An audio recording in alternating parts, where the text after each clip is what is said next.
Updates చూద్దాం. రాష్ట్రంలో municipal ఎన్నికల నేపథ్యంలో ముఖ్యమంత్రి రేవంత్ రెడ్డి నేడు పార్లమెంట్ ఇన్ఛార్జ్ మంత్రులతో కీలక భేటీ నిర్వహించనున్నారు. ఎన్నికల వ్యూహరచన, ప్రచార కార్యక్రమాలు, అభ్యర్థుల సమన్వయం వంటి అంశాలపై సమగ్రంగా చర్చించినట్లుగా పార్టీ వర్గాలు తెలిపాయి. ఈ సమావేశానికి టీపీసీసీ చీఫ్ మహేష్ గౌడ్, మంత్రి మీనాక్షి సహా పలువురు కీలక నేతలు హాజరు కానున్నారు. మున్సిపల్ ఎన్నికలను కాంగ్రెస్ పార్టీ అత్యంత ప్రతిష్టాత్మకంగా తీసుకున్న నేపథ్యంలో ప్రతి పార్లమెంటు నియోజకవర్గం వారీగా ప్రత్యేక బాధ్యతలు కేటాయించే అవకాశం ఉందని సమాచారం. ప్రచారంలో స్థానిక సమస్యలు, అభివృద్ధి కార్యక్రమాలు ప్రధాన అజెండాగా ఉండాలని పార్టీ నాయకత్వం సూచించినట్లుగా తెలుస్తోంది. అభ్యర్థులకు సమన్వయ కమిటీలు ఏర్పాటు చేయడం, బూత్ స్థాయి బలోపేతం, సోషల్ మీడియా ప్రచారం వంటి అంశాలపై కూడా ఈ సమావేశంలో స్పష్టమైన దిశానిర్దేశం వెలువడే అవకాశం ఉందని పార్టీ వర్గాలు చెబుతున్నాయి. ఎన్నికల షెడ్యూల్కు అనుగుణంగా జిల్లాల వారీగా ప్రచార కార్యక్రమాలకు కూడా రూపురేఖలు ఖరారు చేయనున్నారు.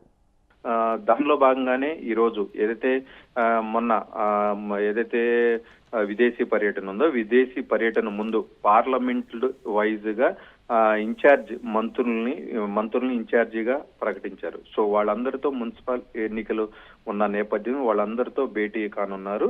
ఈ భేటీలో ముఖ్యంగా మీనాక్షి నటరాజన్ తో పాటు మహేష్ కుమార్, పిసిసి అధ్యక్షుడు మహేష్ కుమార్ గౌడ్, సీఎం రేవంత్ రెడ్డి అధ్యక్షన ఈ భేటీ జరుగుతుంది. ముఖ్యంగా మున్సిపల్ ఎన్నికలు గెలిపే లక్ష్యంగా మీటింగ్లన్నీ జరుగుతున్నాయి. ఈ రోజు 3 గంటల వరకు ఏదైతే కాంగ్రెస్ రెబల్స్ బరిలో నుంచి తప్పించేందుకు చేయాల్సినటువంటి పనులన్నీ కూడా కంప్లీట్ చేయాలి.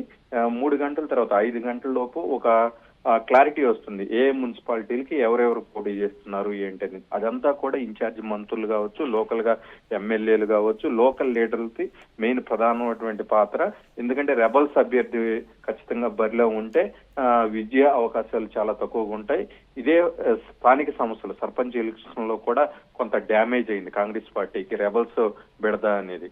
సో ఖచ్చితంగా ఎవరైతే గెలుపు గుర్రాలు ఉంటారో ఆ అభ్యర్థిని ఒక్కడిని ఉంచి మిగతా ఎవరైతే నామినేషన్ దాఖలు చేశారో వాళ్ళందరినీ కూడా విత్డ్రా చేయాల్సిన బాధ్యత మొత్తం నాయకులకి ఉందని చెప్పేసి సీఎం రేవంత్ రెడ్డి పదే చెబుతున్నారు. సో రేపటి నుంచి ఈ రోజు దీనికి సంబంధించి ఒక క్లారిటీ వస్తుంది. పోటీ అభ్యర్థులు ఎవరెవరు ఉన్నారు. రేపటి నుంచి సీఎం బహిరంగ సభలు, నల్గొండ జిల్లా మిర్యాలగూడ నుంచి బహిరంగ సభలు ఉంటాయి. మొత్తం 9వ తారీఖు దాకా బహిరంగ సభలతో పాటు చిన్న కార్నర్ సభలు కూడా నిర్వహించాలని ప్లాన్ చేశారు.